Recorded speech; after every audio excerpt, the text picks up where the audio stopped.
எல்லாருக்கும் வணக்கம். Kanguva first day first show பெங்களூரில் நான் பார்த்தேன். அந்த எக்ஸ்பீரியன்ஸையும் என்னோடய ஒப்பீனியன் தான் நான் சொல்ல போகிறேன். ஃபஸ்ட்டு இந்த படத்துக்கான எக்ஸ்பெக்டேஷன் அப்படின்றது வழக்கத்தை விட கொஞ்சம் கம்மியாக இருந்தது. ஏன் அப்படின்னா, ஒரு பக்கம் மழை வேறு பெஞ்சிட்டு இருந்தது, இன்னொரு பக்கம் அமரனுக்கு வேறு டிக்கெட் அதிகமாக இருந்தது, லைக் ஷோஸ் அதிகமாக இருந்தது.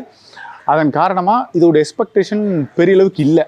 ஆனால் போக போக இன்றைக்கி கொஞ்சம் அதிகமாகவே இருந்தது. ஸோ ஸ்பெஷல் ஷோ வந்து தமிழ்நாட்டில் இல்லாதனால பெங்களூரில் வந்து நாங்கள் பார்த்தோம். சரி, இந்த படத்துடைய கதை ஒன்லைன் அப்படின்னு பார்க்கும்போது சிம்பிளாக சொல்லணும்னா, ஒரு சின்ன பையனுக்கும் சூர்யாவுக்கும் உண்டான அந்த அப்பா மகன் மாதிரியான ஒரு ரிலேஷன்ஷிப் அது வந்து சொல்லியிருக்காங்க. 2024 படம் ஆரம்பிக்குது. கட் பண்ணால் ஒரு ½ அன் ஹவருக்கு அப்புறமா அது வந்து 10th செஞ்சுரிக்கு போகுது. ரோமானிய மன்னர்கள் ஆட்சி செஞ்ச காலம் அப்படின்னு சொல்கிறாங்க.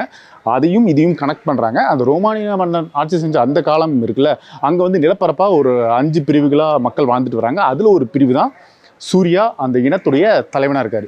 ஸோ இன்னொரு இனத்துடைய தலைவனாக வாபிதில் இருக்கார். இவங்க 2 பேருக்கு எப்படி கிளாஷ் ஆகுது, இந்த ப்ரெசண்ட்டுக்கும் அந்த 10th செஞ்சுரிக்கும் என்ன சம்பந்தம் அப்படின்றது தான் கதையே.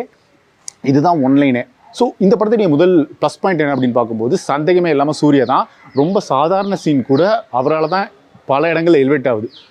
பல எக்ஸ்ப்ரெஷனை அவர் வந்து வெளிப்படுத்துகிறாரு. ஒரு கட்டத்தில் செகண்ட் ஹாஃபில் ஒரு கில்ட் ஃபீலிங் ஒன்று இருக்கும். அது ஒரு பாட்டாகவே போகும், மாண்டேஜ் சாங்க. அதில் வந்து சூர்யாவோட ஆக்டிங் வந்து ரொம்ப சூப்பராக இருந்தது. அது மட்டும் இல்லாமல் அந்த கிளைமேக்ஸ் போக போக அவருடைய அந்த ஆக்ரோஷமான நடிப்பு இருக்குல்ல, அதன் மூலமாக தான் இந்த படம் இந்தளவுக்கு தாங்குது. இந்த படத்தில் ஏகப்பட்ட குறைகள் இருக்குது. ஆனால் அதையும் மீறி ஒரு ஆள் இந்த படத்தை தூக்கி நிறுத்துறாரு அப்படின்னா ஒரே ஒரு ஆள் சூர்யா மட்டும் தான் சொல்ல முடியும். அதை தாண்டி நடிகர்கள் அப்படின்னு பார்க்கும்போது நடராஜனுடைய நடிப்பு உண்மையிலே நல்லா இருந்தது. கொஞ்சம் சர்ப்ரைஸாக தான் இருந்தது. அவருடைய அந்த கெட்டப்லாம் பார்க்கும்போது அது வந்து ஒர்க் அவுட் ஆச்சு. அதே மாதிரி கருணாஸ் வந்து ஒரு இடத்துல ப்ளே பண்ணியிருப்பார். அவரை வச்சு ஒரு டெத் ப்ளே மாதிரி பண்ணியிருப்பாங்க. அது வந்து அந்த ஸ்க்ரீன் ப்ளேயில் அவ்வளோ நல்லாவே ஒர்க் அவுட் ஆகிருக்கு. அது நீங்கள் பார்த்தா தெரியும், அது நல்லா இருந்திருக்கும். அதே மாதிரி கங்குவா அந்த கேரக்டருக்கும் அந்த சின்ன பையனுக்கு இடையான அந்த பந்தம் அது வந்து மிகப்பெரிய ப்ளஸ் பாயிண்ட்டாக இந்த படத்தில் அமைஞ்சிருக்கு. அந்த எமோஷன்ஸ் தான் இந்த படத்துக்கு மிகப்பெரிய ப்ளஸ் பாயிண்ட்டாக இருக்குது. ஏன்னா சிறுத்தை சிவா இருக்கார்ல, அவருடைய படங்கள் எல்லாமே பார்த்திங்கன்னா ஏதோ ஒரு வகையில் ஏதோ ஒரு கனெக்டிவிட்டி வரும். அந்த ரிலேஷன் இடையில அந்த கனெக்டிவிட்டி, அந்த எமோஷன் வந்து ஒர்க் அவுட் ஆகிடும்.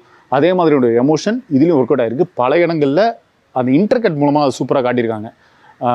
லைக் 10th செஞ்சுரியும் இங்கேயும் கனெக்ட் பண்ணுவாங்க. அந்த கனெக்ஷன் எப்படி ஆகுதுன்னா, அந்த சூர்யாவுக்கும் அந்த சின்ன பையனுக்கிட்ட கனெக்ஷன் வந்து அற்புதமாக ஒர்க் அவுட் ஆகிருக்கு.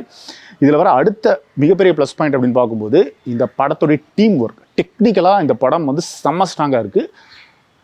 சிஜி ஒர்க் ஆகட்டும், ப்ரொடக்ஷன் டிசைன், அப்புறமா ஆர்ட் ஒர்க், காஸ்டியூம் டிசைன்னு எல்லோருமே வெறித்தனமான உழைப்பை போட்டிருக்காங்க. அதே மாதிரி சிவாவுடைய டீம், அந்த டைரக்ஷன் டீம் வந்து அந்தளவுக்கு பண்ணியிருக்காங்க.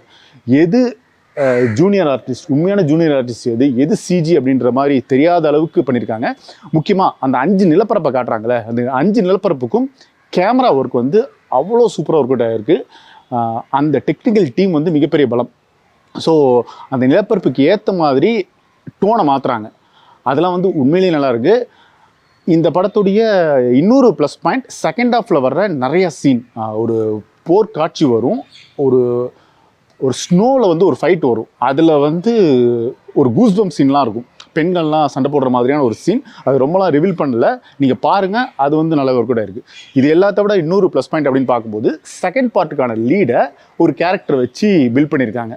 கடைசி ஒரு 15 நிமிஷம் ஒரு சர்ப்ரைஸான ஒரு என்ட்ரி ஒருத்தர் தராரு. அது இவ்வளோ நேரம் இப்போ நாம் வீடியோ பார்த்துட்டு இருக்கும்போதே சோஷியல் மீடியாவில் அது யாருன்னு தெரிஞ்சிருக்கும், சொல்லியிருப்பாங்க. ஆனால் நான் அதை சொல்ல மாட்டேன், தேவையில்லை. அது நீங்கள் பாருங்கள். அந்த கேரக்டர் வந்து அற்புதமாக ஒர்க் அவுட் ஆகிருக்கு.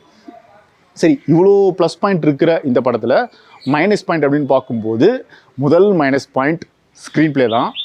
பெரிய அளவுக்கான ரொம்ப லெத்தார்ஜிக்கான ஸ்க்ரீன் ப்ளே தான் சொல்ல முடியும். அவங்க வந்து கன்வின்சிங்காக எழுதவே இல்லை. ரொம்ப நிறைய இடத்துல காம்ப்ரமைஸ் பண்ணிட்டாங்க. ஸோ எப்படின்னா, இந்த இடத்துல வந்து கூஸ்பம்ப் ஆகணும் அப்படின்னு நினச்சி அவங்க எழுதியிருக்காங்களோ என்னவோ, ஆனால் ஒரு இடத்துல கூட ஃபஸ்ட் ஹாஃபில் கூஸ்பம்ப்லாம் எதுவுமே ஆகவே இல்லை. இந்த படத்துடைய இன்னொரு மைனஸ் பாயிண்ட் அப்படின்னு பார்க்கும்போது, அந்த முதல் அரை மணி நேரம் இப்போது கரண்ட்டில் இருக்க மாதிரி காட்டுறாங்க. அதில் நிறையா பேர் நடிச்சிருக்காங்க, நிறைய ஆர்டிஸ்ட்லாம் இருக்காங்க. ஆனால் எதுவுமே ஒர்க் அவுட் ஆகலை. எந்த ஒரு காமெடி போர்ஷனுமே ஒர்க் அவுட் ஆகலை. ஒரு கட்டத்தில் ஆடியன்ஸ் வந்து இது வந்து தெலுங்கு படமா தமிழ் படமான்ற ரேஞ்சுக்கு இருந்தது. ஏன்னா அந்த காமெடி எப்படி இருந்தது பார்த்தீங்கன்னா, தெலுங்கு படத்தோட டப்பிங் ரேஞ்சில் தான் அந்த முதல் அரை மணி நேரம் இருந்தது. இதில் வர இன்னொரு மைனஸ் பாயிண்ட் அப்படின்னு பார்க்கும்போது அந்த ஹிஸ்டாரிக்கல் போர்ஷன் கன்வின்சிங்காக எழுதப்படல அப்படின்றது தான் உண்மை. அதாவது நமக்கு ப்ரெடிக்டபிளாகவே இருந்தது, இதுதான் நடக்க போகுதுன்ற ப்ரெடிக்டபிலிட்டி அதிகமாகவே இருந்தது. ஸோ இது வந்து மிகப்பெரிய லெட் டவுனாக இருந்தது. ஏன்னா ஒரு போர்ஷன் அந்த இன்டர்வல் பிளாக்ல போய் நிறுத்திருக்காங்க, அது மிகப்பெரிய அளவு கூஸ்பம்ப் ஆகும்னு நினச்சிருக்காங்க. ஆனால் அது வந்து பெரிய அளவுக்கு ஒர்க் அவுட் ஆகலை அப்படின்றது க்ளீனாகவே தெரியுது. பெருசாக எதிர்பார்க்கப்பட்ட பாபி தேயோல் கேரக்டரும் அந்த அளவுக்கு கன்வின்சிங்காக எழுதவே இல்லை, அதான் உண்மை. ஸோ அதை ஃபேஸ் ஆஃப் வந்து செகண்ட் ஹாஃபில் நல்லா இருக்கும்னு நினச்சோம். சூர்யா பாபி தேயோல் ஃபேஸ் ஆஃப் அதுவும் ஒரே சீன்லாம் வராங்க, அதுவும் பெருசாக இல்லை. இது எல்லாத்தோட ஒரு முக்கியமான விஷயம், அந்த கடைசி 15 நிமிஷத்தில் ஒரு சர்ப்ரைஸ் எலமெண்ட் உள்ளே வந்திருக்கு. அந்த 15 நிமிஷத்துக்காக மீதம் இருக்கிற நேரங்கள் வந்து வீணாக இருக்கும் அப்படி தான் தோணுது. அப்போ இது வரைக்கும் நம்ம பார்த்ததெல்லாம் என்ன அப்படின்ற மாதிரி எனக்கு நினைக்க தோணுது. இது வந்து என்னுடைய ஒப்பீனியன். ஸோ மிகப்பெரிய மைனஸ் பாயிண்ட் அப்படின்னு பார்க்கும்போது அந்த முதல் பாதியில் வர நிறையா சீன்ஸ், அதே மாதிரி செகண்ட் ஹாஃப்லேயுமே நிறைய சீன் வந்து ரொம்ப லேக்காக தான் இருந்தது. இது எல்லாத்தோட ஒரு முக்கியமான விஷயம், டிஎஸ்பியோடைய இசையின் பொறுத்த வரைக்கும் பாடல்கள் நம்ம இங்கே கேட்ட மாதிரியே இருந்தது. ஒரு மாண்டேஜ் சாங் செகண்ட் ஹாஃபில் அந்த கில்ட்டை ஃபீல் பண்ணுற மாதிரி மன்னிப்பு சம்மந்தமான ஒரு சாங் ஒன்று இருக்கும். அந்த சூர்யாவுக்கும் சின்ன பையனுக்கு இடையே அந்த எமோஷன் வந்து ஒர்க் அவுட் ஆகிருக்கிற ஒரு முக்கியமான காரணமே அந்த ஒரு பாட்டு. அது வந்து நல்லாவே இருக்குது. மற்றபடி நம்ம கேட்ட பாட்டு மாதிரி தான் இருக்குது. திடீர்னு பார்க்கும்போது புலி சாங்குடைய அந்த டோன்லாம் வருது. அது மட்டும் இல்லாமல் டிஎஸ்பியோடைய நிறைய தெலுங்கு மூவிஸோடைய அந்த டோன் வந்து கேட்குது. நிறைய டியூன் வந்து ரியூஸ் பண்ண மாதிரியே தோணுச்சு. பேக்ரவுண்ட் ஸ்கோரும் மிகப்பெரிய அளவில் ஹை பிச்சில் தான் ஏற்றிருக்காரு. நிறைய இடத்துல ஒர்க் அவுட் ஆகிருக்கு, பல இடங்களில் ரொம்பவே லவுடாக தான் இருக்குது. ஸோ அது வந்து கொஞ்சம் மைனஸ் பாயிண்டாக தான் இருக்குது. ஸோ ஃபைனலாக கங்குவா பற்றி சொல்லணும் அப்படின்னா எக்ஸ்பெக்டேஷனாக பூர்த்தி பண்ணிச்சா அப்படின்னா இல்லை அப்படின்றது தான் உண்மை. ஏன்னா ஹிஸ்டாரிக்கல் அப்படின்லாம் ஓகே, அது வந்து ப்ரொடக்ஷன் டிசைன், அதுக்கப்புறமா காஸ்டியூம் டிசைன், டெக்னிக்கலாக மட்டுமே ஒரு படம் நல்லா இருந்தால் மட்டும் போதாது, ஸ்க்ரீன் பிளேவாக எங்கேஜிங்காக இருக்கும். அந்த எங்கேஜிங் பார்த்தீங்கன்னா அந்தளவுக்கு இல்லை அப்படின்றதா நிதர்சன உண்மை. அதே மாதிரி இந்த செகண்ட் பார்ட்டுக்கான லீடை கடைசி 15 நிமிஷத்தில் சொல்கிறாங்க.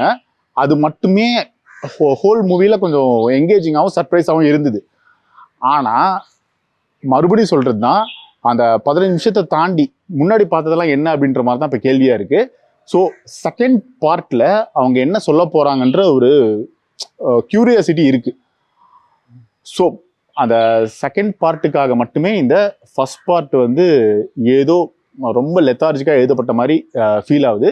சரி, ஓவராலாக கங்குவா பற்றி அப்படின்னு சொல்லணும்னா இது கொஞ்சம் ஆவரேஜான படமாக தான் எனக்கு தோணுது.